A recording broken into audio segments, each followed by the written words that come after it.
Hello, everyone, and welcome. Welcome back to Sword and Tea, game discussion here on Sword and Key. Do you get it? It's a pun.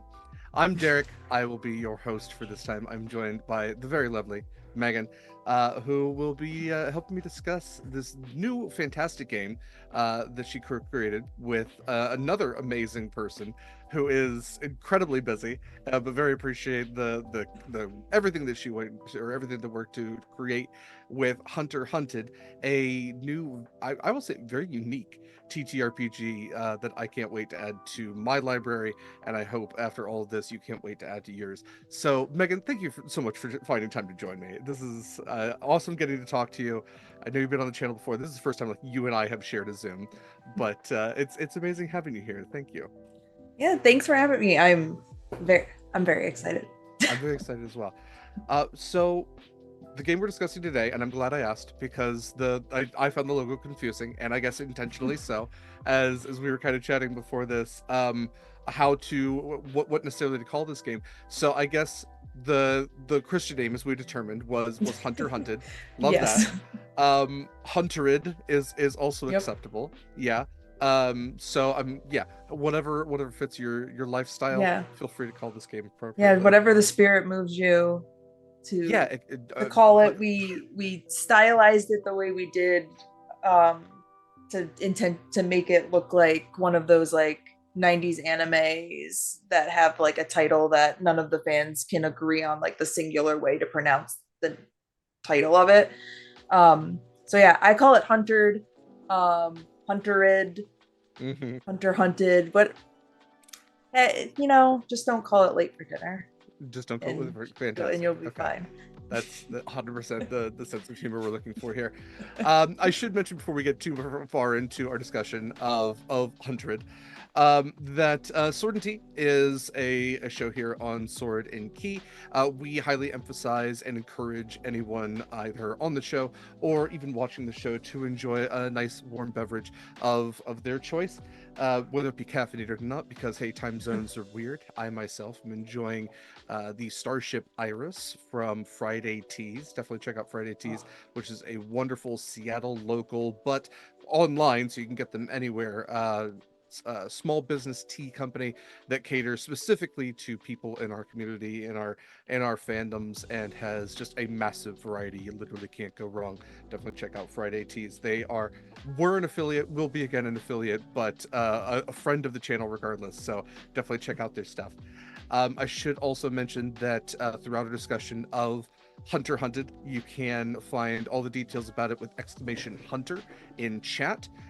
And you can find all the other Sword and Key stuff, which we'll go over at the end, at beacons.ai/Sword and Key, just in case you are wanting to donate to a fantastic cause. We have philanthropies there. Or if you are looking for affiliates and are looking for a discount code, everything's listed there as well. So, all that said, let's get into the discussion today. So, Megan, you are a not new to game design by any means. How many do you know off the top of your head how many games you have under your belt? I was gonna say I didn't get a chance to count No. before all this, but um, it's it many. There are many it games that it's you have it's a gamed. lot. Yeah, Now I'm like pulling on my itchy. It always like is like it's a lot. Um, probably like 2 dozen or so at this point, if you in not counting the millions of shitpost games that I spew out onto the internet to make everybody else's problem. there But are. it's You have so many games that sometimes I will go through just like my digital catalog and pull up something and not realize that your name's attached to it until I'm actually like looking at the credits and going, oh, like here's another one. Like if I was going to go by author, it would just like you'd have such a massive section in the digital library. it's Um, a friend of mine had said that too. Is like, I'm planning on playing this game on a podcast, and I got like all the way through the end of it before I realized that it was yours. I'm like, oops. One of my personal favorite things that you've ever created was the Session Zero. Uh, I'm not because you could call it a game, but the Session Zero Yeah. like card system, kind of character building, world building system that you created. I use that almost every other game that I if I'm gonna have a game that's over 12 sessions. guaranteed I'm going to be pulling that session 0 thing out, just to shout out some of the other things that you have. Do you have Built. a deck? I do have a deck. Okay. Yeah. Yeah, Okay, good. I was Excellent. gifted the digital version and then got the deck because of how frequently I was Oh, using it. oh, So yes, yeah. and amazing questions in that. So I do want to shout out real quick, just in addition to Hunter Hunted, you can check out Megan Lynn FTW, Megan Lynn for the win, .itch.io. That is MEGHANLYNN FTW. Just want to shout that out. Your co-creator also, want to shout them out, Super Dylan. You can find them on Twitter and I believe most social media. It's Almost. SUPERDILLIN. Yes. Almost Yes. everywhere. Yeah. Super Dylan. So definitely check out Anywhere both you them. can find someone. Yeah, because you both are just you create, you perform, you're kind of like these Janes of all trade across the TTRPG community. So I definitely want to promote as much of that as possible. Um, but let's look at Hunter Hunted. So if you were going to elevator pitch Hunter Hunted, no mechanics or anything else, just the concept of it, what would that look like? So Hunter Hunted, it's a two-player um TTRPG about pursuit and determination and what it what it means to be a monster is kind of the elevator pitch that we've pared it down to. Awesome. Mostly I asked that question just to make sure I understood and did get the wrong idea. But I'm glad that we're on board here. Same page. Uh yeah, one of the coolest things I kind of noticed about this game is that, and I even put this in the tweet to promote this, the thin line between monster and monster hunter, how, everything is about the balance between the two. And at the end, do you feel like you might be victorious, but do you feel like the good guy? Every Mm-hmm. villain is the hero of their own story. Does that make either one of these actually villains? um I'm a big fan of monsters myself. I have a whole podcast about them. I know I know for a fact I've heard and seen a lot of Dylan's fandom for lycanthropes. Um, what is your connection to monsters? Were you a big monster fan for a while there, or is this like kind of something you're Yeah. you're dipping your toe into? Um, yes and no. It's hard because like I've always been like such a coward when it comes to horror and monsters and things like Hmm. that, but it's been something like within recent years, like I'm still too scared to watch a lot of scary movies, but I am very fascinated by them as a concept and Yeah. fascinated on the effect that they have on like people's brains. I will say that I was a Buffy the Vampire Slayer kid. Like I grew up on Fantastic. Buffy, Yeah. love vampires. Like Buffy went right into True Blood. Like so, like I have always had a thing. Like if I were to pick like your classic monster, like it was always vampires for Oh, for me sure. because Yeah. yeah, like I just really loved Buffy. So that was always like my go-to. Like so like vampire movies I was always all about and that kind of stuff.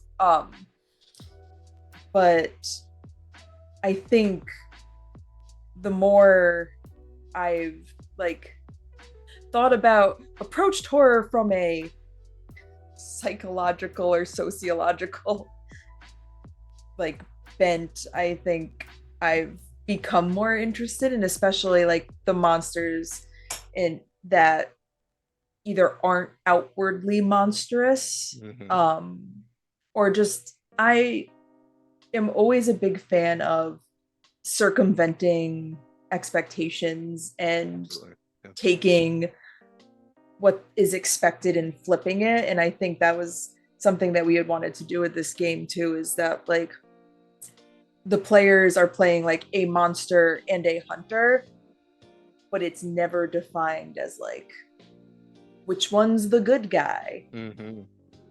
because it that doesn't matter. Um so I think like my affinity towards that kind of like monstrous, like the monstrous that's like hiding in your everyday, like the monster that's like smile, like a smiling suit wearing monster Yeah, is more scary to me than like a werewolf would be, or a mummy, or like that kind of thing, like because it's the monsters that like catch you off guard. for sure. So I Yeah, yeah. it's the monster that's living next door to you. And Mm-hmm. I really love that between the you and Dylan, where his fascination is mostly with werewolves and yours with vampires, both monsters that have gotten that kind of twist on them, especially in recent times of, the humanity behind the monster, where they can be more redeemable. I really do Mm-hmm. love that. But yeah, we do see a lot more in media, whether it's, you know, Shape of Water, or even the King Kong movies. The people who go after the monsters are just as irredeemable, if not more, than the monsters themselves. So I absolutely love that Yeah. turn of that trope, because the more horrific something appears, the more it's going to be misunderstood. We Mm-hmm. automatically think like, oh, if something's scary, it's bad, when you can really turn that on its head, because people are pretty scary too, just not always outwardly so. I absolutely love that concept. And I love that coming into this game, again, it gives them that balance. Um, we were talking a little bit before this about, how there's been a number of actual plays already, of Hunter Hunted, and how none of them have kind of hit the, um, I'm gonna say expectation, but that's not exactly what I Yeah. mean. None of them have been just like the boilerplate, Mm-hmm. like you were saying, Buffy and Yeah. Vampire. None of, the Monster and Monster Hunter. A lot of them Yeah. have kind of tried to, again, um, not undermine, but circumvent that kind of concept. Um, what are some of those that you've kind of like seen, or maybe, what's some ideas that you all had when it came to your monster hunters, that dichotomy, when you and Dylan were writing this? Yeah. So for me, I am and forever will be a lover and reverer of the ocean. Yes. Um, Welcome to so certainty. Yes. That's all we do so here. when for our very first playtest game, I knew right away, I'm like, I want to be a mermaid, but I want Hmm. to be like the creepy, sharp teeth, drowning sailors mermaid. Incredible. Yes. Um, so that was our very first game, was a siren and a pirate captain hunting them. Um, and that was so good. And in that vein, on One Shot, which Dylan is the host of the One Shot podcast, Hmm. Dylan and um, her friend Robin played a oceanic, like cosmic horror type one, where the monster was like a Cthulhu octopus deep sea god type creature, and that was so I cool. love that. Yeah. um there've been so many good ones. I know there was one that was a little more traditional. There was like a Viking warrior with like a like your Fenrir type, like big Hmm. wolf creature, like in the Arctic tundra. So it's like uh, so many different types of monsters and hunters, and then so many different kinds of settings. I only got to watch the first half of it. I need to finish it, but Dylan and Draconics played a game last night on Drax channel that was like a sci-fi time cop That's really cool. hunt, I like like a that. hunt through space and time. Yeah.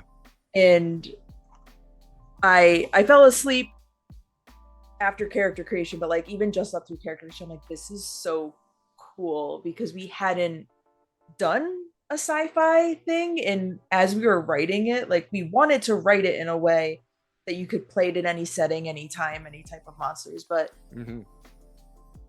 it's we're like, will this work? with sci-fi?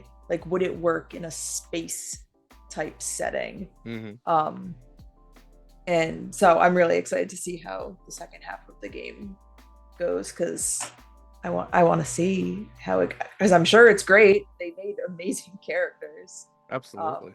so yeah, there's been some really cool ones, and somebody offhand in one of the APs had mentioned wanting that you could play Hunter Hunted as Valjean and Javert. Yes, absolutely. Yeah. And now that's like I have that like brain worm in my head that I'm just like, yes, Yeah. yeah. Yeah, But you have to canonically, Jean but Valjean is a superhero. Does have super yep, strength. I have a headcanon that Jean Valjean is just French Batman, and yep. there's a whole another musical to it, but that's But not the show. you do have to sing the confrontation song You at the do. end of the game. That's true. Yeah. I think that's the law. That's that, that's the law, and the law is not mocked. You know, No. if there's one thing we've learned from Javert. Yes, no. Uh yeah, no, one thing I did want to read this because this is definitely, you know, when I look at games like this that are open-ended in such a fantastic way that it really inspires a lot of imagination. You have the collaborative stage setting on page 6 of at least the version that I have, where it just, you know, it asks the essential questions. Where does the hunt take place? What time period, real or imagined, does the hunt take place? Will you open the game at the beginning of the hunt? Will you pick up the midst of an ongoing hunt? What are the emotional states? What about both of you is not what it seems? All fantastic questions. But the thing that I love is that this game does not limit character creation to anything. Like you were saying, you could be a kaiju-esque, you know, ancient, oceanic demigod. You can be, you know, when you were talking about sci-fi, my brain went to Blade Runner, where again you have, you know, a That would hunter be who may cool. in fact be the exact same thing as the quote Hmm. unquote monster, you know, the replicants, who also don't look particularly monstrous but have monstrous qualities and their strength and durability and all of that.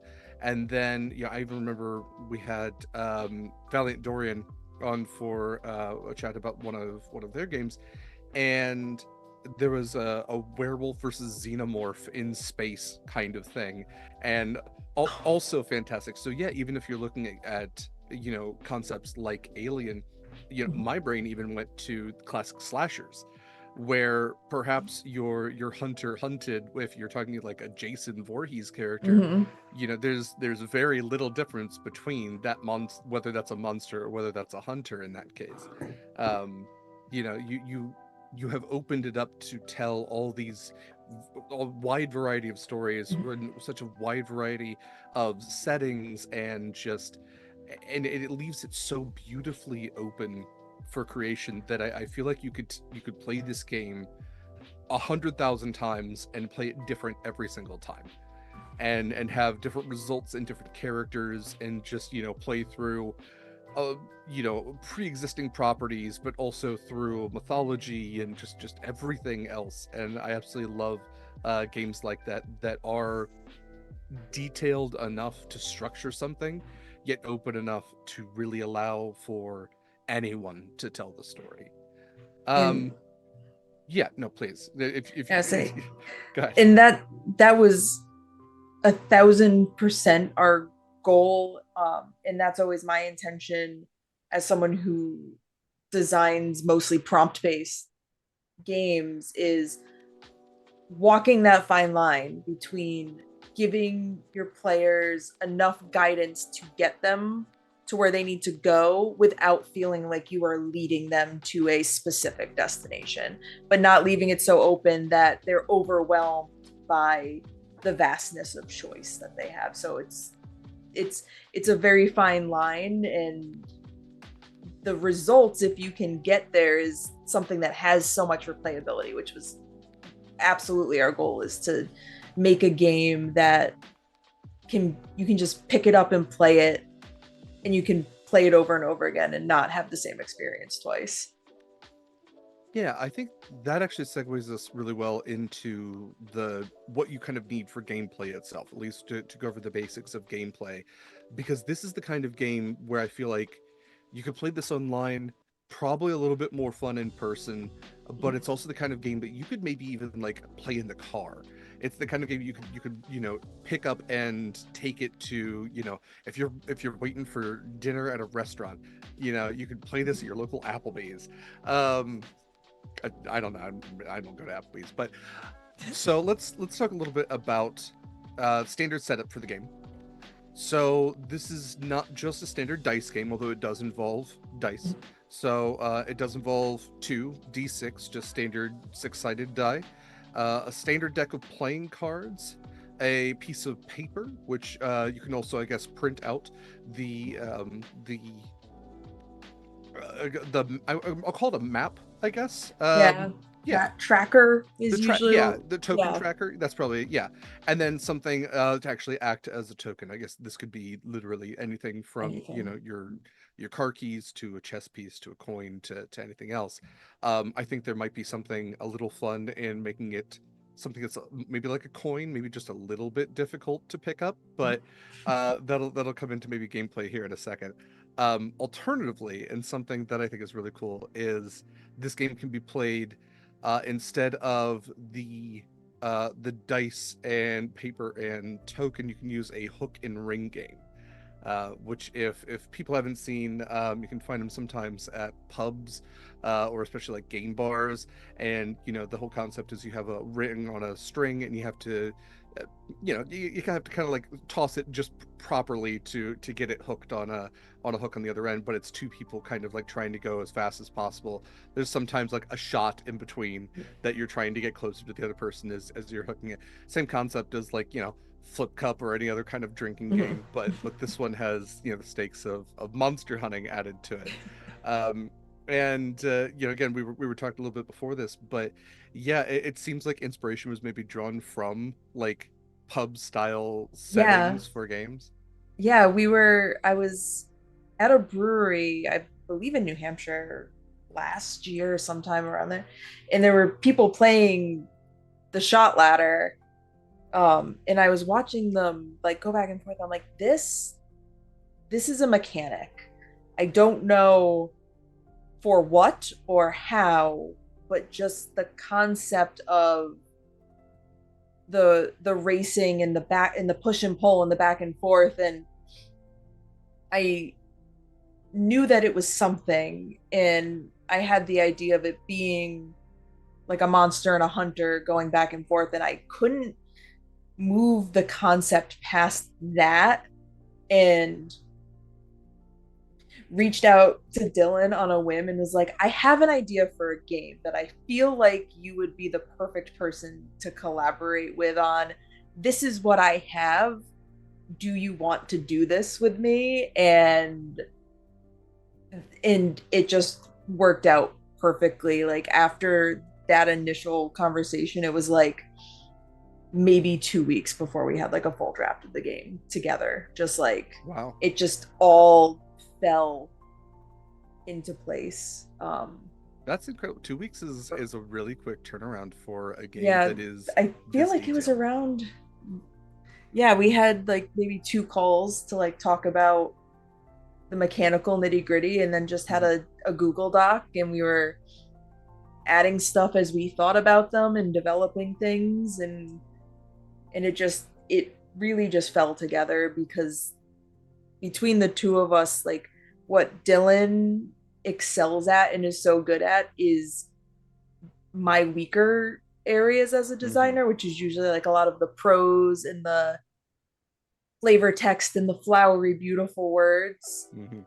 And she's so good at it that I like, and I can write more of like the developmental stuff and the instructional things, and just the synergy of the two of our skill sets coming together just really really worked. Yeah. So it was awesome. Very clearly. Yeah, it worked incredibly well.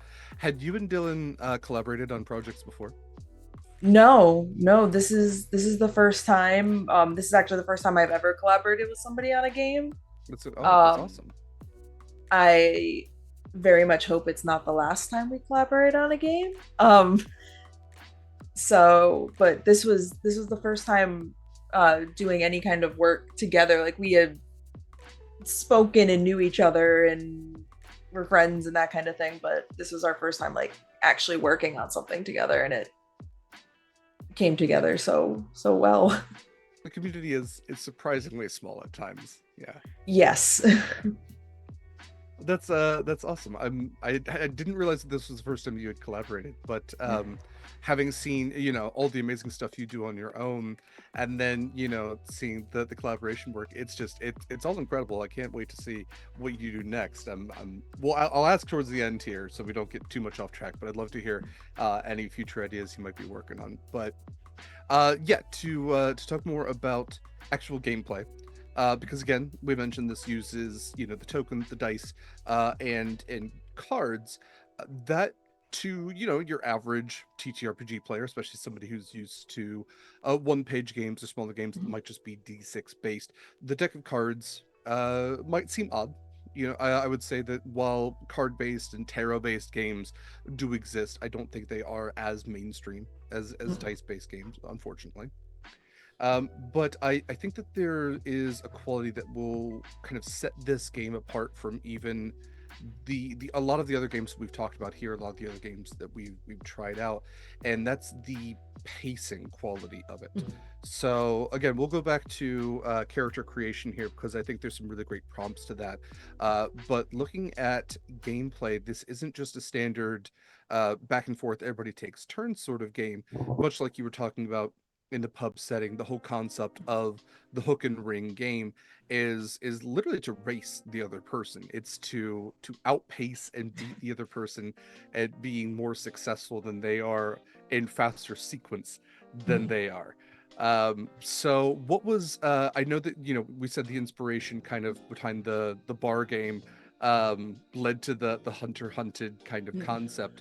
What was was there another big drive behind kind of like breaking away from the turn based and really making that fast paced kind of concept core to this game? I really, it all boiled down to wanting to create a mechanic that replicated um the feeling of anxiety. Yeah. um and at the beginning, like, I thought it was a cool idea. I was like, this mechanic is a really cool idea. I don't know if it's going to do exactly what I want it to do, but on paper it should. And then the first time that Dylan and I played the game in earnest, it is remarkable how fast your heart gets racing when you are frantically trying to roll doubles before somebody else is. Like, it's so much, it's exactly what I wanted it to do. And exceeded my expectations, because at first I'm like, well, it's just rolling dice, so like how actually frantic and anxious could you get about it? It's like, oh no, it's, especially when you get like towards the end of the tracker, like it gets very intense. So really it was just it was wanting to capture a feeling and then figuring out what mechanic could do that. So it was kind of like a reverse engineering from like what I wanted to elicit from the players while they were playing it. Absolutely. Just I played games like this, you know, we all were in college, we all played the kind of like racing kind of games, but yet you get that absolutely the fast heartbeat. I love how it's even mentioned kind of in this if you choose to keep role-playing during this, keep it simple. A threatening jab, a beg for your life, a whispered plea might come out naturally, but don't feel pressure to hold a full in-character conversation during this part, because absolutely you will see people who play those games and they're just like, God damn it, just trying to just move the token, and you know, you move it once, the other person gets it, they move it right back. That anxiety just kind of like building and building as you're one token movement away from losing. Not losing, I should say, because that is not where the game ends. And you kind of mentioned it a second ago. So using the hook and ring pretty standard. You know, if you get the ring on the hook, you get to move the token a space towards your opponent. All in all, there are 5 spaces between you and your opponent. The token starts in the center. If you are successful in getting the ring on the hook or in rolling doubles with your 2 6-sided dice, move the token 1 space forward. If you get to move it, I believe is it 2 spaces or 3 spaces? I think you have to get past the line. Is that correct? It's 3. Yeah, you want to get it off. Okay. But you can always adjust if the game is going very long and nobody is getting to that point, if it's a really intense back and forth. That's a valid point too. Or if things are going a little too fast, maybe. Yeah. Yes. So yes, move the 3 token at least 3 spaces. And at that point, the game is not over. That's where the cards come into play. So at this point, the cards are separated in half based on the red side of the deck and the black side of the deck. The black suit is placed in front of the hunter, the red suit placed in front of the monster, and you will draw cards based on your success that would then have prompts. And there are a bunch of fantastic prompts. We're not obviously going to be able to go over all of them, but I do want to be able to go over some of them for sure. So that kind of pacing to the game where it's you get your heart beating really fast and then you have a role play moment, and Yep. I love that because it puts extra pressure on that role play moment. It's off the cuff. You don't know what's going to be asked of you. You have your heart, like maybe the adrenaline's pumping a little bit, and whatever comes out is going to be the purest form and answer to that question. You don't have time to think about it, and I really love that concept too. Out of curiosity, as I scroll to the prompts for some of the cards, are there any prompts that you are a particular fan of? Any that you wrote down? You're like, that's I want everyone to get like that one once. Yes, and now I need to please. I let me don't pull up a expect copy you to of my. memorize. Let me pull up a copy of my own game. There it is. Yeah, like as someone who deals very heavily in games that require writing prompts, like it's always so satisfying when you get one and you're like, that was a good thing that I just wrote. Yeah. Let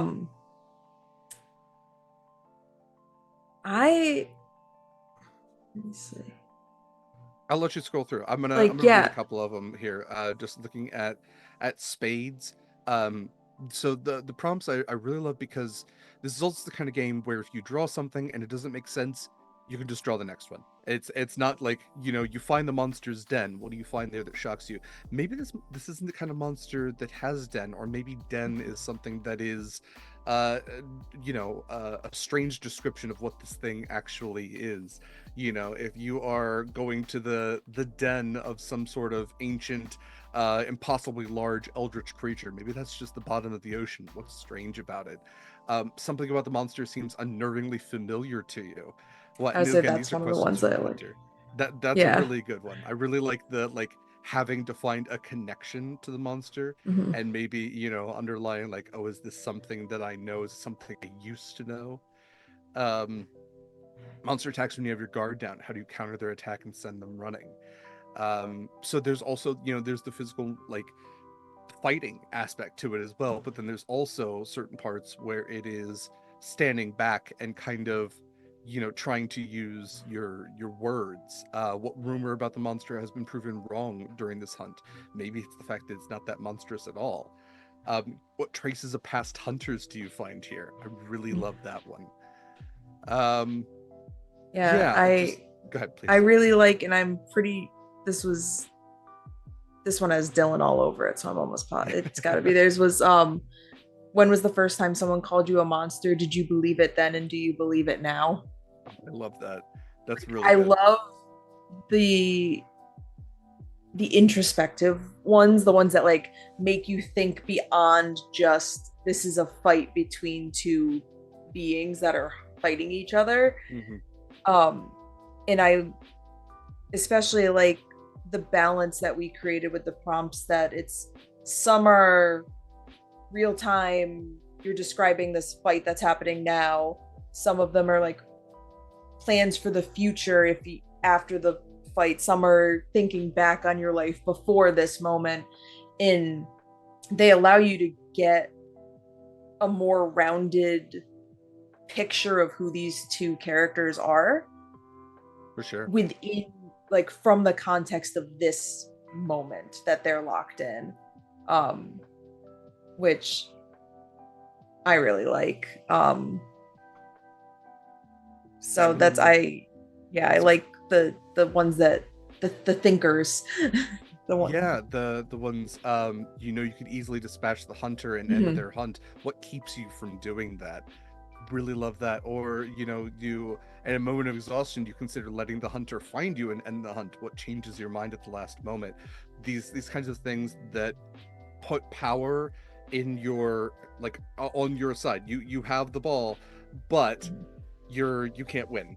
You're preventing Not yourself, and yet. why you're yeah, not Yeah, yet. Why you're he's not. preventing yourself from doing that? I really love that concept. And yeah, much like you were saying, it also helps you conceptualize the monster in a greater sense, because maybe you have made, something that is impossibly large. How are you structuring this question around what they are? Is it that they're in control of, like, smaller aspects of themselves? Maybe it's something that's very small. How are you wrapping your mind around the concept of this monster and allowing it to interact with the world? And how are you wrapping your mind around the hunter and allowing it Mhm. to act in the world? Because, I think a lot of us put, uh, maybe this is, me imposing my own stuff, but when you think hunter and monster, you often think human, non-human. In all actuality, your hunter doesn't have to be human at all. Especially in a fantasy sense, you could Mhm. do any of the typical races. You could do something that is perhaps even robotic, or something that is itself inhuman but is a hunter that is meant to be taking these things out. I'm even running a Marvel game here soon, and so my brain partially went to, like, Sentinels and the So, X-Men, or mutants that would be quote unquote monsters, and then these things that are hunters, and kind of structuring out, how would a sentinel, how would something that doesn't necessarily have, like, human emotion also calculate uh the way that this interaction would go. um so this has a level of back and forth to it, where it's not just, you kind of draw your cards throughout the game. um so, uh, ending the game. When the token has been moved off the tracker, either the monster or the hunter has caught their adversary and now has the power to end the hunt and possibly the adversary's life. So you can determine how the story ends. The player ends the game with the upper hand, gains the narrative control. So, did you kind of see the end of the game as being like, you have moved the token off the end of the board a number of times, or whenever feels narratively satisfying? Or is, yes. please, yeah. Um, so the way that, and we have a section in here too, about game length, is that the initial intent is once somebody moves it off the first time is when the game is Mhm. over. Like once the back and forth is ended, like once somebody has gone off the board. Right. Um, However, because dice are unruly and unpredictable, this could mean that the games could be very short or the games could be very long. And we made a point to put a page in here about game length, saying like because of chance, like games can vary pretty wildly depending on how long they are. Um, like the between games that Dylan and I played during playtesting, we played one that was maybe like an hour and a half of playtime, like post character creation. Hmm. And then we played another one that was maybe 20 minutes long Hmm. because that's just the way that the dice went. Um, but what we found and why we wanted to put this in the game text specifically is just because the game is short doesn't mean it's not narratively satisfying, Hmm. because you can tell a complete story in 20 minutes. You could tell a complete story in 2 hours. But if you if somebody gets off of the tracker and the game would be over, but both of the players are like, this doesn't feel done. We say that just put your token back to the center and go again. Yeah, Like, best of three. like, Yeah. yeah, like you, we wanted to make sure that we, reassured players that just because the game was short doesn't mean that you didn't, if you feel like it's done after 20 minutes, you have told a complete story because you have decided that it is done. If you've played for an hour and you don't feel like you're done, you don't have to be done. Like, you have the agency to make this game tell the story, like aid in telling the story that you want to tell. And the very first time we played it, we actually didn't have an ending for it because we were like, let's just play it, and then when we get to the end, we'll see what we want. Right. Like, kind of be like, what do we wish was here? And it ended up being something that wasn't mechanized at all, something that's just like the person who has won, quote unquote, makes the final decision as to what happens, and it's just a role play. It's nothing more that's mechanized. It's just storytelling, and it's reaching the end of that narrative journey. And that we felt was the most satisfying way to end a game like this, was just to, it ends how it just, the player who wins the hunt is the one that determines what the ending is, plain and simple. And maybe that lack of like full satisfaction is part of it too, of, you know, maybe the questions make the whatever victory a sour one. You know, maybe the hunter does not feel good about themselves should they be the one that succeeds. Maybe the monster doesn't feel good about themselves, and you know, maybe that just leads into the next game of, well, there's just one more hunter that we've taken out. Let's, you know, it's only a matter of time before the next one shows up. And again and again, my brain keeps going back to this, just like two kids playing this in the back of the like a minivan. I know this, like, you know, this is definitely not a game that's necessarily meant for kids because, you know, the story aspects and everything, but I always try to think about, you know, with open-end games like this, because I work with children, and so I've tried to introduce TTRPGs from time to time, and eventually, depending on the age, you always get the because I have a force field. Well, I have a gun that shoots through force fields, and so you can kind of go back and forth with that, and how do games, you know, circumvent the kind of back and forth concept. And that's what I really love about prompts, is because, you know, especially these prompts where they give they definitely give like a full rounded concept of, you are successful with a price, or there is a price to the knowledge that you have gained, or you've been given an upper hand, but at what cost. And so I really do love that the back and forth is intentional and equal and balanced. And I think that's also something where I've, you know, again, looking at playing a Marvel game recently, so that's just top of mind for me, having balance between two very differently powered characters. You know, even when you look at a monster and a hunter, how do we create balance for them? I think you both did a fantastic job at giving narrative structure to how balance looks for things like that. And we wanted it to be difficult in the way that, like, you can create a character that's like, my only goal in life is to hunt and kill this monster. And that could be the character's driving force, is like, I want to hunt and kill this monster. The monster's entire driving force can be, I need to survive and I will do whatever it takes to survive. And when you get to the end of the game, the decision is still hard. As to what you do, because we made the prompts the way that they are, that it makes you think beyond, all I want to do is hunt and kill this monster. Like, you could know that that is your driving force, and you can win the hunt and get to the end and be like, I don't know if I can, I don't know if now I can kill this monster. Yeah, what reason do I And have to keep going on if I get rid of the only reason that I'm here in yeah, the first like place? in that's like I know, like I wanted it to feel weighty. Like I wanted the decisions that you make to feel like they matter.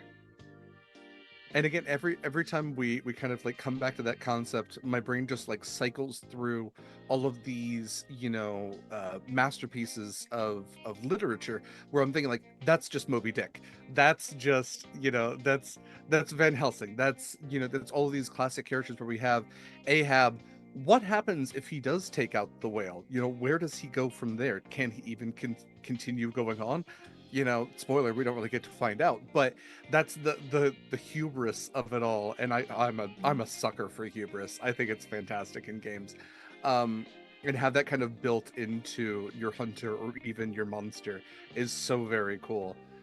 um we're coming up on break time here. um when we come back, I definitely want to talk about some more like idealized versions of how you might play this game if you were going to run this game. Maybe some ideas that you might have, some monster ideas that you might have. I also know that you said that you're not a big horror fan. I'm gonna ask a little bit more about your All right. your walk with horror. And yeah, we might even do just a little bit of gameplay here just to test it out. So all that said, let's go ahead and take about a 10 to 15 real quick. Thank you all for joining us so very much for this Sword and Tea. Before we go, I do want to say that you can find all of Sword and Key stuff at Sword and Key. I'm sorry, beacons.ai/Sword and Key. You can find all of our socials there. You can find our philanthropic endeavors. We are currently raising money for Canine Companions for Independence and the Palestine Children's Relief Fund. We do that throughout the year. And you can find our affiliate ships as well, including Greenleaf Geek Dice, Eldritch Foundry, and Wishbone Cosmetics, 3 excellent companies where you can get discounts for them, all that listed on our beacons. Also, please, in the meantime, check out Megan. Check out Megan Lynn FTW, Megan Lynn for the win, on social media, as well as Super Dylan on social media as well. And you can use !Hunter for a link to this game in particular, where you can learn more about it and get a copy for yourself. We will be back shortly. Thanks for hanging around. Hello, and welcome back to Sword and Tea, a Sword and Key production where we do game design with game designers. Amongst other things, we are discussing today Hunter Hunted with the Megan Lynn, and game designed both by Megan and Super Dylan. So definitely want to shout out Dylan as well as a creator. You can find this game and all the details, and even get a copy for yourself if you use !Hunt in chat. And we are about halfway through our interview now. So I definitely want to explore a little bit as we come back, because I know you said, I want to put words in your mouth. You said you're a bit of a scaredy cat when it came to horror. Um, were you so let me see if I can search this out. Like when you were a little kid, um did you like Halloween? Were you attracted to scary things? Or like, as you said, you've kind of gotten like closer to horror movies a little bit, or been more fascinated by them in recent years? I guess what I'm trying to ask is, what was your first monster love, and what would you maybe say your favorite like horror movie is, or horror like product? It doesn't necessarily have to be movie, because there's some great series out there. Mm-hmm. But like, what's been your biggest connection in recent years? I am a child of watched the wrong movie when I was way too young, and that's There's a through Nightmare line on for Elm Street. everybody I in was the 5. TTRPG community. Yeah. Nightmare on Elm Street. I was 5. Okay. My friend's grandmother was babysitting us. We sat at the top of the stairs and watched it when we were supposed to be asleep. Yeah. That, and then It when I was 6. Sure. So not great. But some real winners there. Very yeah, early like on. Yeah. your real classic traumatized kids. Yeah, those are the ones to do it for sure. Yeah. But so I stayed away from them for a very long time. Mm-hmm. And then really, I think what brought me around and made me aware that horror can be such a cool storytelling medium was the game Until Dawn. Yeah. Okay. The video game Um, Until Dawn. Yeah. I did not play it because I am a baby.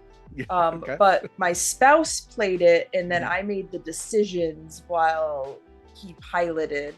Oh, Interesting. Okay. oh, Yeah. that's true. My spouse is in the chat. So, BioShock. I would BioShock. actually say Yes. that BioShock was probably the first like survival horror Yeah. thing that I was in. But BioShock is my entire life. I love BioShock so much. So I think it comes down to when it's horror with a, I don't want to say with a purpose, because like horror's purpose is to scare you, but like when it's horror that goes deeper than just wanting to, like when there's a good story behind it, like when it's The used, message of it. Yeah. yeah, like when it's used in conjunction, like as a storytelling medium, like with BioShock, like the game itself is scary and is a horror game, but that is laid over the real horror, which is literally everything that happened before the game started. Mhm. Yeah, the ultimate Um, goal is not necessarily to scare you, it's to get to a narrative conclusion while yes. scary things happen along the Well, way. yes. Yeah.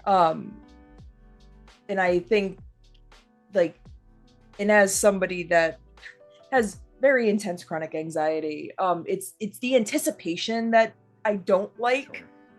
That if I'm sitting there the whole time being like, all right, well, am I gonna get scared now? Am I gonna get scared now? Am I gonna get scared now? Am I gonna get scared now? And playing Until Dawn, which I expected to be chock full of jump scares, and there's like maybe two Mm-hmm. in the whole game, like let me kind of like come down and appreciate the story and the medium in a way that I hadn't approached something that I caught, like that I knew was scary. Mm-hmm. Um Also now if I want to watch a scary movie, I'll go on Wikipedia and I'll read the entire plot, and then I will go Yeah, and watch it. I Because do if the I same know what thing. happens, then I cannot be scared. That's right. In Yeah. theory. I mean, I'll still be scared, but I won't be surprised. I 100% feel you. I know a I'm lot of consenting. people, I'm one of them included, where I hate jump scares. I think they're cheap. I think that I love horror, but I will also like going into a movie because I don't like that kind of waiting for it. I just want to get to it. And so I will also read the synopsis and be like, all right, where are we getting with this? Is this gonna have a good payoff, or am I gonna there's a lot of really bad horror movies out there. Am I gonna waste another hour and a half of my life in a Like bad way? anytime someone's like, oh well, I don't want to spoil something for you, I'm like, I'm gonna stop you right there. Please If I do. will go forward and see this thing, I will have already read the summary of it. Yeah. So you can spoil whatever you want to spoil. For me, it will not take away from my enjoyment of the thing. If anything, it allows me to enjoy something more fully. Mm-hmm. um but yeah, so that was, yeah, BioShock was definitely, so I guess video games were like the big meat, because I feel like Yeah. with a video game you have more control over it, and maybe that's at its core what freaks me out the most about horror is there is like the lack of control, and as Lack of somebody who autonomy. has Yeah. a lot of control issues that we're working on, like at least in a video game, like you can be like, all right, I need to step out of this for a second, like I need to pause this, I need to step away, like you're Mm-hmm. just in it. When Yeah, it's some movies like a anything horror else, or like a roller coaster. Sometimes it's nice to pause the roller coaster, though. yeah, Yeah, just to make sure you're ready. exactly. Yeah, I'm not ready for this loop just yet. Can we give it a day or two? Exactly. And I think also something about Until Dawn specifically that I really loved was I love I love folklore, and I love Mhm. cryptids and like that kind of monster stuff. So like them taking a creature that exists in folklore and was really cool for me as well. Like I like that kind of stuff. Like to see like how the like how different cultures and times have like interpreted what being a monster is. Yes. And like what that looks like across the world and across times and cultures and stuff like that is really cool. Yeah, so I have a podcast about romancing monsters, but one of my favorite things about, because I'm a big cryptid person as well, yeah, I have a cryptid calendar like right there with the cryptid of the month on it, which is the Tokolosh, in case anyone was wondering. But one of my favorite things about monsters is, especially with cryptids, especially with folkloric monsters, determining their purpose. Because a monster, more often than not, has a purpose. The reason a culture tells stories about them is because, a lot of lake monsters, it's, hey, don't go near the water. Water's scary. Water can drown you. There's, things that can eat you in the water, even if they're not monstrous. There's still like alligators or crocodiles, depending on where you are in the world.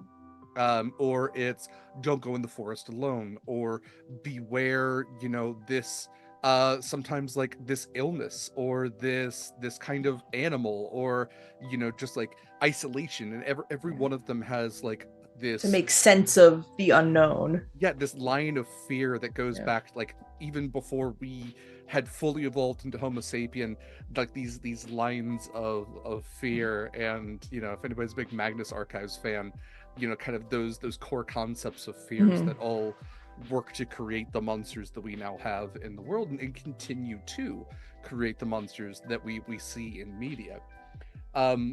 Also, real quick, because I hadn't mentioned this earlier, for folks in chat, if you do have any questions at any point, please feel free to post them in chat. I am more than happy to read those off and introduce those to the conversation. You are as much a part of this as we are. But yeah, no, and kind of like tying that back into the game as well, where one of my favorite types of horror is a horror genre blend, especially in movies, especially in any type of media, really, because that's one thing BioShock does really well, is here is action horror mixed with like what do we call it, like steampunk. It's steampunk horror. And one of my favorite horror movies is a Bone Tomahawk, which is a Western horror.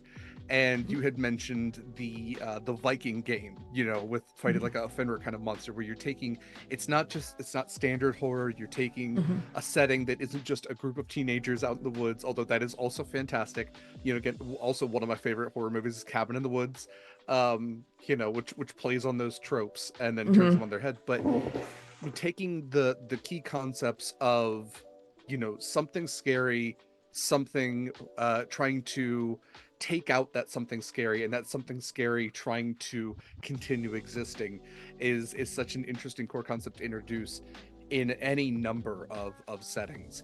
So kind of thinking of that a little bit, what are, if you were going to run a game of this, just off the cuff, what is, I guess, let me ask this, would you rather play Hunter or Hunted? Is there kind of like something, is there a concept that you would want to run this game with or as even?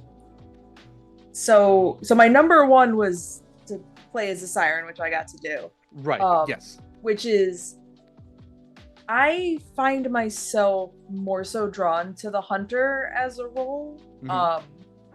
And my immediate thought is, if there is one piece of media, IP, anything that I love more than anything in the world, it's Scooby-Doo.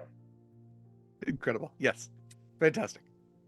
And now I'm thinking, how do I Scooby-Dooify Hunter Hunted? Yes. How do you Scooby-Doo?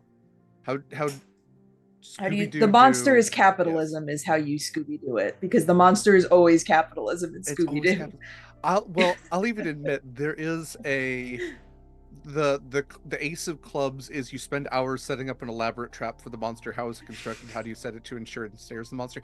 Literally, that's Fred Jones. That's Fred Jones all over it. It's 100% Fred Jones. And yeah, I almost drank, for the tea for the day, the Scoob, which is Friday Tea's Scooby-Doo tea.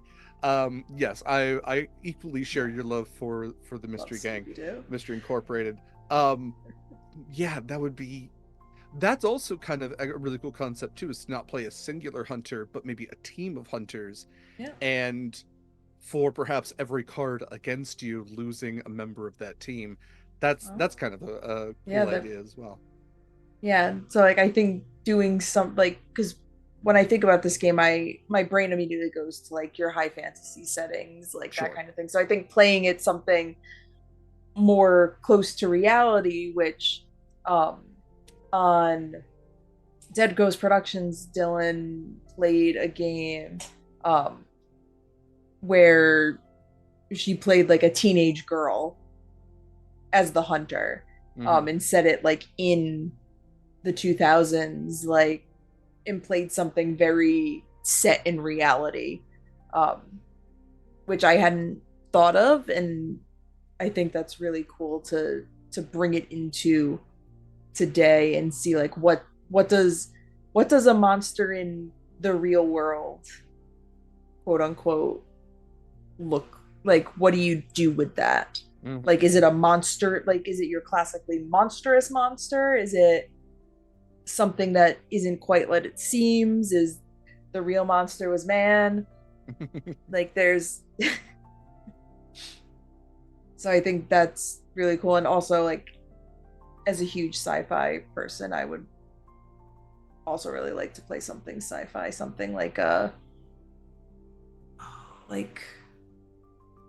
my mind goes to Mass Effect. Playing, you could even play like a Geth and a Yeah. Quarian, like, Yeah, you get your hunter gets, trapped on a planet waiting to survive. You can yeah. go any night. You can do Chronicles of Rit, or what is it?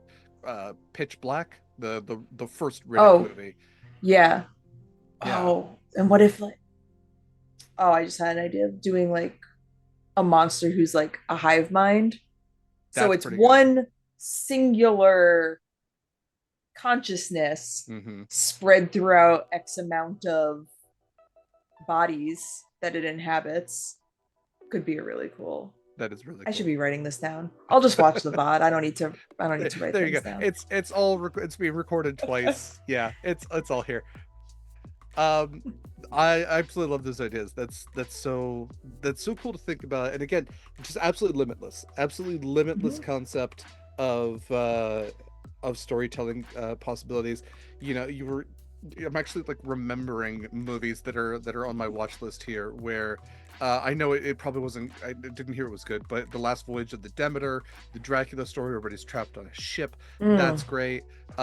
There's a movie that came out, I think it came out really recent. It says 2024, but it's Out of Darkness, which is a prehistoric horror movie, like literally like earliest Homo sapien Neanderthal, and then something out in the darkness when night falls and it's completely black, and then like You could people are do getting picked off the night. you could do the mist, and the monster is really just nothing. You could do them. Oh man, yeah, yeah. Or you could do the fog, and it's just angry ghost pirates. Yeah, it's just great. You do Um, like the monster the whole time is just the concept of mass hysteria. Mass hysteria. Yeah. Oh god. That's getting Um, so existential. A little too existential. you can do a different ending than the original Do the Misfits. happening. The Do monster the is just happening, yeah, plants, just plants. It's just just pollen. yeah. But you have to do a Mark Wahlberg and Zoe Deschanel impersonation when you do that, and that's really Yes. tough to do both. Um, Yeah, you can really only nail one of those. And then you're phoning in the other one. unfortunately, please don't do that. I will watch all the ones. I won't watch that one. I've already seen the happening ones. Unfortunately, And that's, yeah, me too. yeah. I'm so sorry. Um, so we've kind of talked about the gameplay already, what it takes to quote unquote win, what that victory kind of feels like, the replayability of this game as well, which just seems like it can keep going on and on forever. um what have we missed anything when it comes to the creation of this game, perhaps the collaboration between you and Dylan? Anything else that you necessarily wanted to touch on when it came to Hunter Hunted? Any Easter eggs maybe? No, I think we hit on a lot of it. I think the biggest thing that I really want people to take away from this game is that it can be whatever you want it to be. There's no right or wrong way to tell a story with it. We make sure to say in the game text, like when you're answering your prompts, like you can do it as a role play if you want to do that. You can do it as if you're describing a still picture. You can do everything just like talking about the details above table. It's whatever you want it to be, however you want to play it, whatever kind of story you want to tell, that we've left it in the player's hands to do what they want with it. Like we've created this framework and this skeleton, and we're giving it to folks, and you can fill it in however you want. And I am, as a game designer, always a proponent of breaking games to do what's cool. And we've, I think, done a pretty good job of making it fairly explicit in the game text that you can break this game to do what you want to do, to make it what you want it to be. And really, we both just set out to make something that can facilitate telling a really cool story. Yeah. And I feel pretty confident that we've accomplished what we set out to do with this. From an outside perspective, absolutely incredible game. I think there's a barrier when it comes to TTRPGs for people who have never played before. When they pick up a player's guide, whether it be Pathfinder or D&D or Call of Cthulhu or the Vampire the Masquerade, they pick up these big books and they go, this feels like school. This feels like a class where I have to study through and read all this stuff and figure out all these rules and get a table.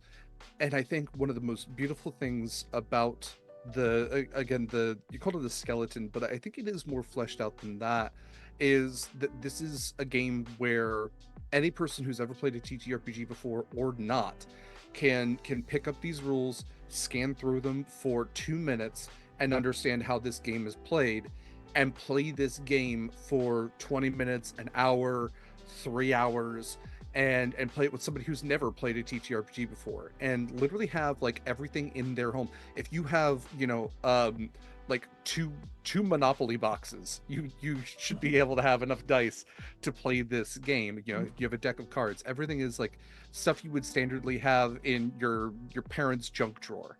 So I love the accessibility, because this is such a fantastic game that can be used either as a stepping stone into more complicated games, and this is something that I often kind of conceptualize with incredible games like this, is a game that you can tie into other games.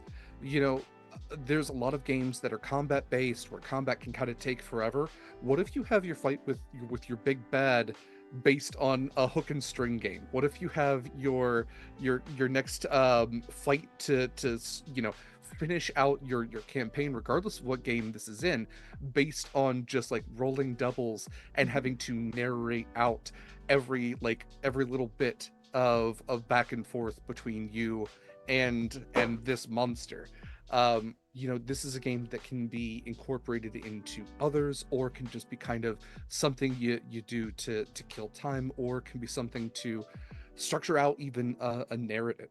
I know a lot of people who write, especially write horror, and are maybe trying to figure out the back and forth of an individual scene. Always love TTRPGs for concepts like that as well. So yeah, and that's something like I've been getting into more and more, like as a game designer, is writing game. Like I love anthology play. I love stringing games together to tell one story.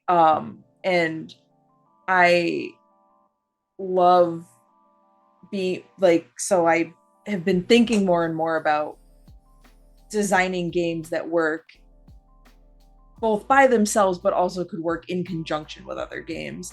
And like, yeah, it's something like taking a fight out of a game and playing it here. Like I've played games where like I was playing a game where another player and I, like, our characters were exes. So instead of just like talking about what our backstory is, we played Star-Crossed to I love play that. out what our relationship was. And then you Right. have so much more than just, all right, we're going to sit down and just like talk for a little bit and figure this out. Like, I'm working on a game right now about warlocks meeting their patrons. Mm-hmm. That you can play it on your own, but it can also be played like as a precursor to playing a warlock or warlock adjacent character in a larger campaign. So like writing, I think it comes down to like me as both a player and a game designer. Like, I love character creation, I love world building, and I want to write games that the world building and the character creation is as much the game as the game part of it. Yeah. Like because I know a lot of players that like the game doesn't start until like the gameplay starts, like until the mechanics start. That is when the game starts. Where for me, the game starts the second I start thinking about a character, the second I start thinking about making the world. And I want to make games where that is just as interesting to the folks who just want to play the game, and being able to create, I'm shaking my desk, to create games where it's just as compelling and fun and just as much of the game as any actual playing is. And I think we did that with Hunter Hunted, that all of the games of it that I've played, the character creation and the world creation have taken just as long, if not longer, than the gameplay itself. Right.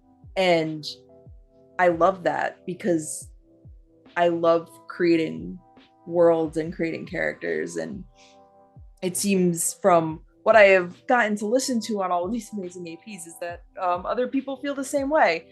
And Yeah, that's it makes you invested in the game. It's not just a world that somebody else created with a wiki that you have to study. It's your world too. Yeah. Absolutely. Yeah, I think you and Dylan absolutely nailed it on this. This is hands down just an absolutely incredible game. It has been a pleasure to read through, and is also beautiful. I don't think I talked much about the design of it all, but incredible logo. As somebody who worked to have a sword incorporated into their logo as well, fantastic sword. Great logo design, great page design overall. It is simplistic yet elegant, and also like just kind of brutal with the splash backgrounds on certain things. You definitely get the concept of, you know, the use of all the weapons to either underline or incorporate into text, and then kind of the monstrous kind of claws and smears and everything else that's tied in as well. Did you all do the design on this yourselves? Yeah, so um I did all the layout and the logo. Incredible. Which it makes, like, anytime somebody compliments the logo, I feel so happy because I not struggle, like, it took me a while to figure out what the aesthetic of this game was. And I knew that I wanted it to be like big hunt, little ERED. And when I had settled on this, I had sent it to Dylan, and Dylan was just like, I'm dying. Like, and I'm like, all right, well, there we go. And it's gone through, the layout has gone through many iterations, but I'm very happy with it. So yeah, I did all of the layout. We've got the incredible Sonia Henar doing the cover art for us. Amazing. Who's an Emmy-winning illustrator who's done the covers of the oh my goodness, the Unchained. No, what is it? Oh my goodness, the monster anthologies. Oh, right. Not Unchained. Is it Unchained? It's not. It is. Oh my And I'm just goodness. gonna pull. Yeah, it's like quick Google to the rescue. Uncaged. Uncaged. Uncaged. Yeah. The Uncaged anthology. Right. The most recent one she did the cover for. So she's doing the cover art. It so far looks incredible. Incredible So artist. we are going absolutely feral every time we get a new sketch update. And then the other member of the team, Seb Pines from Good Luck Press, is doing the editing for us. Fantastic. Okay. Yeah, so are you all looking to do a physical copy of this as well? Yep. Awesome. Yeah, so with the Kickstarter, that's a good segue. So with the Kickstarter, we're offering both as a digital PDF and a physical zine, and then we have available. Initially, we only had 10, and then they all went on the first day. And one of the stretch goals was to add 5 more of deluxe editions, which we are having custom made hook and loop games made that have the Hunted logo on them. That's very cool. So those will be the deluxe editions. There's 5 left. And that's all that we're doing. And that comes with like a physical copy of the game and a PDF. And it also comes with, because it was unlocked as a stretch goal, we are making a custom deck of prompt cards. Mm-hmm. If you want to use those instead of the standard deck of cards. So we're going to be printing a deck of cards that's half monster prompts, half hunter prompts. They come free with the deluxe edition, or you can add them to any pledge now that stretch goal was unlocked. And we are also having, because everyone keeps smashing our stretch goals, we had to have an emergency stretch goal meeting like 3 days after the campaign launched. That Elliot Davis, aka More Blueberries, of Romcom Drama Bomb writing fame, is going to be writing a companion solo game using the same mechanics, but it'll be a solo game about the individual journey from hunter to hunted, or vice versa. But it'll be a solo exploration of the similar themes of Hunter Hunted, which, as big solo RPG fans, Dylan and I are both jumping out of our skin with excitement about. So that will also come as a part, that will also come with in digital form with all of the pledges. Amazing. Yeah, I am looking through the Kickstarter right now. Again, you can find all of that exclamation point hunt in chat. Yeah, wow, you all have absolutely crushed that goal. Yes. Yes. 19 days left to go, so definitely don't wait. Get your stuff now, especially if you were looking to get one of those 5 remaining hook and one of those. Yeah, the hook and loops. Hook and loop. I don't know if they have like a technical name. I always called them shot ladders, because I know that's like the game that you play with it. Right. Yeah. Is when you're moving the shot back and forth. Oh, but I think hook and loops is what they're called. Yeah. Yeah. So yes, those are absolutely beautiful. Definitely, you can go to the page and check those out. Yeah, I definitely. This is also driving me though. I want to get a little collapsible one so I can bring it to cons with me. Yeah, 1000%. Because they make like little travel ones that break down like the hook and loop game. So Dylan and I are already plotting. I keep coming back to that image of just being like, long drive. Well, let's play Hunter Hunted. Yep. Yeah. Well, mom and dad are listening to NPR in the front. It's so cool. Yeah, it definitely. $15 gets you a digital edition, 20 gets you a physical edition, and 25 gets you both. 25 gets you both. Yeah.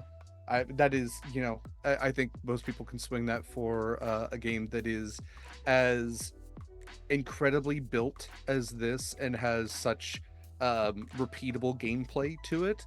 100%, this is wonderful thing to have on your shelf, to add to your collection, and to break out anytime that you're looking at your all of your board games and everything else. I think this is one that you will come back to many times, and especially, hey, might as well just pop out that 125 and get the hook and ring game as well, so that way you can pull that out and have a fantastic time with that. And I guess if you want to make a drinking game out of it, I'm not here to tell you that you can't do that, but you will at least have that provided as well. So let's see, and let's see, you all are at 6219 right now.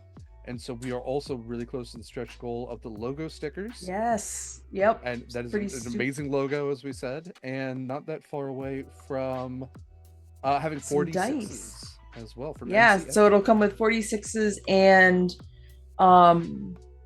we have Nick's MC Etching is making us little ceramic tokens to use. So it'll come with 46s, then an engraved token, and I made a simplified version of the logo that's a big H with the arrow through the crossbar and then a sword through the middle. And he already sent us images of the prototypes, and they look amazing. So I really want to hit this stretch goal so that I can give them to everybody. So yeah, that's the last stretch goal, so that every physical pledge will come with 46s and a token to play with. Absolutely incredible. Yeah, I'm absolutely rooting for y'all. You all have done amazing so far, and with 19 days left, I think you're gonna see even more success. Like I said, this is a fantastic game. There are a number of actual plays already out there you can check out. We here at Sword and Key will be doing a pre-recorded one that will release in the near future as well. As we kind of get towards the end of our chat here, anything else that you wanted to touch on with the game, and anything else we might have missed, or as we're kind of getting to this, any projects or other games or anything else you would like to promote for yourself? Yeah, I will say, as far as APs go, on the Kickstarter page, if you go to the updates, the update that is in there is a public update, and it has links to, as of day one, it has a link to several APs. There was also, like I said earlier, there was one last night on Draconix's channel with them and Dylan.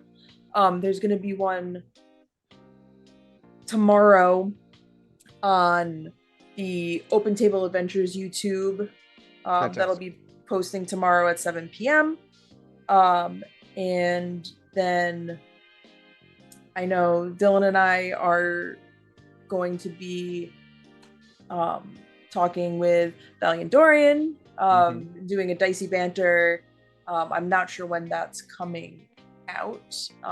Sometime between now and the Kickstarter, and that'll be out. But if you follow me on Twitter, in between the ship posts, I'm just talking about Hunter Hunted. So I'm trying to promote literally everything that folks are making that has to do with this game. I am promoting the hell out of. As far as other projects, nothing in an official sense. I have two pretty big works in progress that are probably like on deck, one of which I was going to be kickstarting around this time, and then Hunter Hunted kind of slid in front of it, which is totally fine. But like I said, I'm writing a game, a backstory creation game for Warlocks. That's a tarot-based, simple 3-card tarot-based game about a mundane person and the supernatural entity that they meet, and the deal that they strike, and the terms of that deal, and the circumstances of their meeting, called O Patron Mine, that I'm really, really excited about. I'm hoping to get that out within the next couple months. And then I've got my real big boy, which is another tarot-based game. I got really into tarot-based writing tarot games. It's a cool game concept. Um, um, which is a solo game called Homecoming about um, the eldest daughter of a family returning to her ancestral home to find her estranged mother who has disappeared, like the four preceding eldest daughters of the family have, in her totally not haunted, definitely haunted house, and uncovering some family secrets along the way. That one is, it's very big, and it's been a long work in progress, but it's I cannot wait to see that when it comes out. I hope that we will be talking about that here in the near future as well. But yeah, otherwise, it's July, but I'm getting ready for Big Bad Con in October. Sure. And then right after that is PAX Unplugged in December. So I'll be at both of those. In between all that, probably just writing some more shitpost games and sending them out into the world for people to deal with. I do love your shitpost games. They're very good. They're just as good as all the other ones. I love them too. I say it's nice to have a balance. Like I'll write something that's very like emotionally charged and something very deep, and then I'll write this meeting could have been a dungeon. Like yes, that's one of my favorites. So that I am breaking myself of the need to always write very polished and nice things, and I'm like, I just want to make fun, silly things to make people laugh because they make me happy. So I enjoy writing. Sometimes the typos are make it just more fun.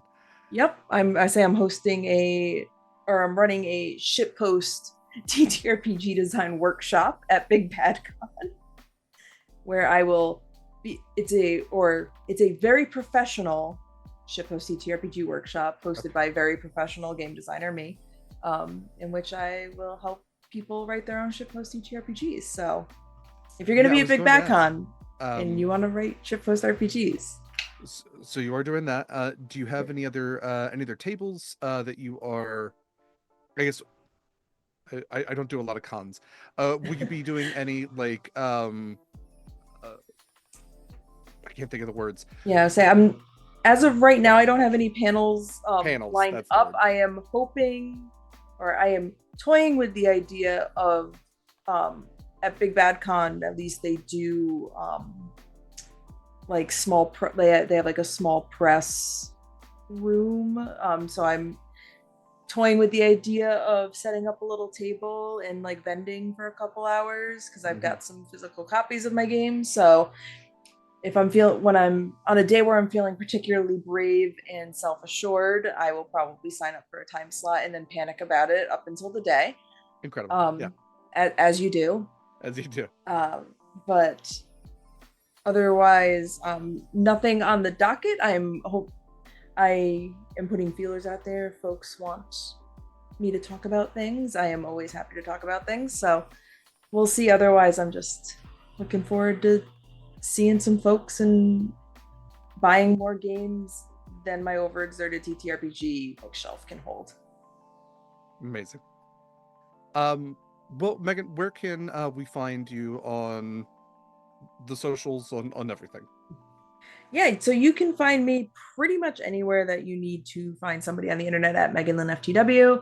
I am mostly active on the Rotting Corpse of Twitter, and I will be there until it dies for real.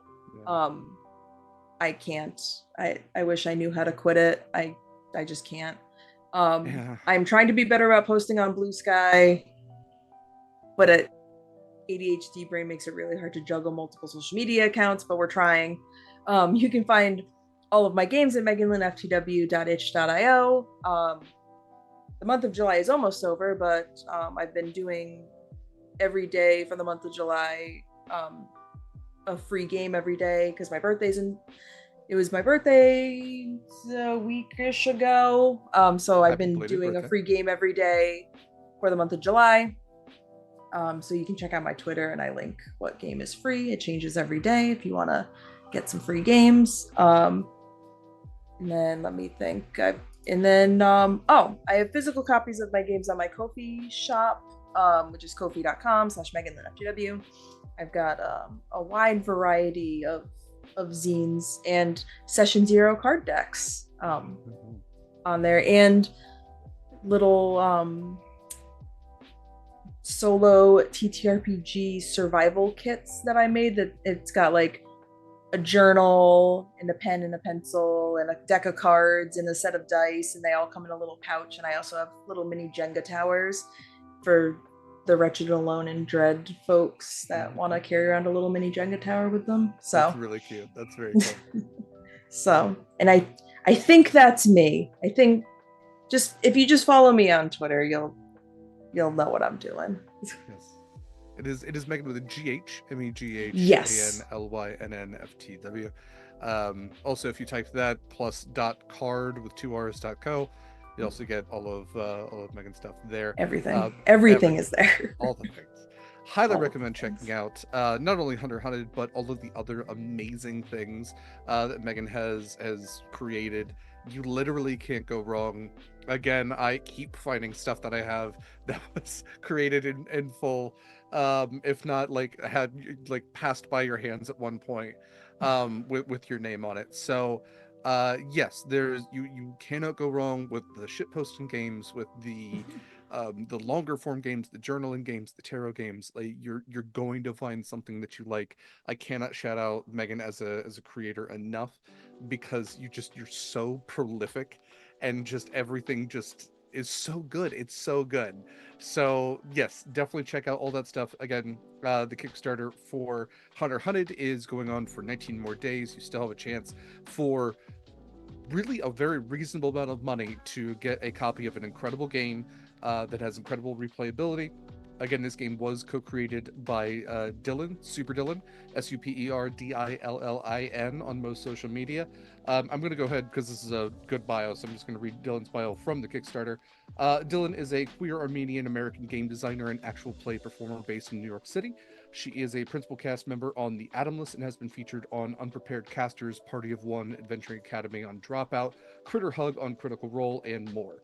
Dylan's games, including Guys and Chairs, Spin the Bottle, and others, seek to spotlight the drama and magic in the unusual and mundane. His independently made games have been published by Plus One EXP, and he is a contributing writer for City of Mist, Local Legends, and Capers Cyberpunk. So definitely check out Dylan as well. Incredible performer. One of my favorite people to listen to talk about TTRPGs, and a fantastic creator as well. And so just the combination of these two wonderful humans together has made an excellent product. Please go and support that. Support future endeavors.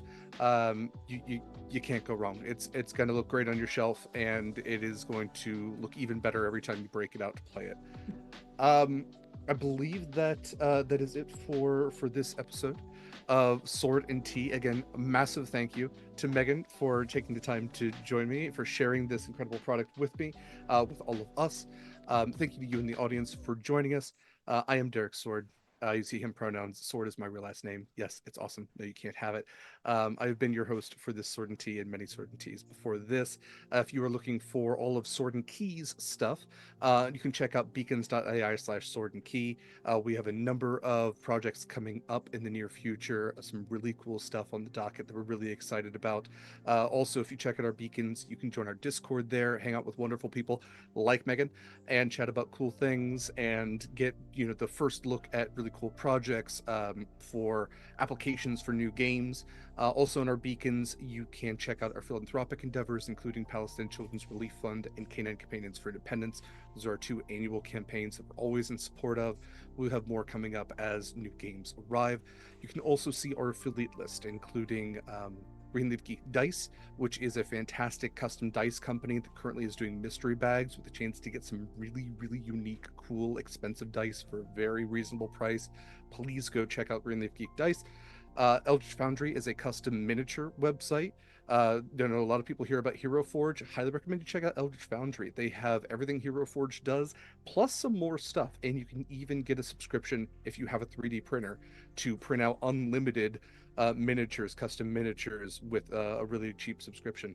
You can also check out Wishbone Cosmetics, which is a UK-based queer-owned vegan cosmetic company, and you can get a fantasy, even dark fantasy-based cosmetic palette, and use code EVA for that. All of the codes are on the beacons as well. Looking at our calendar, just for the next recent couple of things, if I can find them in all my tabs. Hey, there it is. So today is the 25th. Tomorrow, again on our Discord, we have movie nights every other week. Tomorrow, the 26th at 6 p.m. Pacific time, we will be doing our monthly Ghibli movie watch, and we will be doing The Cat Returns, the 2002 Ghibli movie. We'll have another episode of Monster Crush, the podcast that my friend LD and I record about different cryptids, creatures, miscellaneous mythological monsters, and how smoochable they are. Another episode of that will be coming out on the 28th with some particularly wormy type cryptids. So they can't really hug with their arms, but they do answer the question, would you love them if they were a worm? We also have at 10 a.m. Pacific time on the 28th a one shot of Anik and Eva's chaotic one shot playthrough. I don't think it's close to that, but that is a new mini series that we're going to be running as Anik and Eva have time, where they will feature one page games or games that are no prep, and we'll be featuring one shots of those. So we have a one shot of The Zone, which is a like magic mutant, like whimsical, chaotic, and also horrific kind of game. It's everything that you would get if you combine Eva and Anik together. That will also have Baker and Wild in it on at 10 a.m. Pacific time on Sunday the 28th. And then that pretty much does it. We will have for next week, I should say. On the 4th, starting in August, that really starts out a month of a lot of our projects coming back. The 4th will have the first of our Marvel Multiverse game, The Day of Doom. That is a 4-week mini campaign with fantastic casts using the Marvel Multiverse TTRPG. It's going to be 3 p.m. Pacific time on Sundays during August. We will have Gate Night returning, which is our Baldur's Gate playthrough with myself, LD, and Shadow, coming back on the 6th. That is Tuesday at 6:30 Pacific time. 6:30 p.m. I should say. And then Horizon Call will return on the 10th of August after our hiatus. So that is our 5e nautical campaign that's been ongoing for almost more than 3 years, almost 4 years now. So that will return as well. And we'll have even more stuff, including another long-term campaign, Zenith, another game of Cypher being run by Mare, and even more stuff leading up into September with return of Humblewood Season 2. So lots of cool stuff out there. Check out our Discord for all that stuff. Check out our Google Calendar, which you can find under Discord, as well, to see all the projects that are upcoming. And again, Discord's first place where we put applications. So if you're looking to be in a game, that's the best place to be. Again, thank you to you. Thank you to Megan. Thank you to Eva for doing our production work on this. That is it for myself, for Sword and Key. Again, check out Hunter Hunted. And until next time, take care of yourselves and enjoy a nice cup of tea.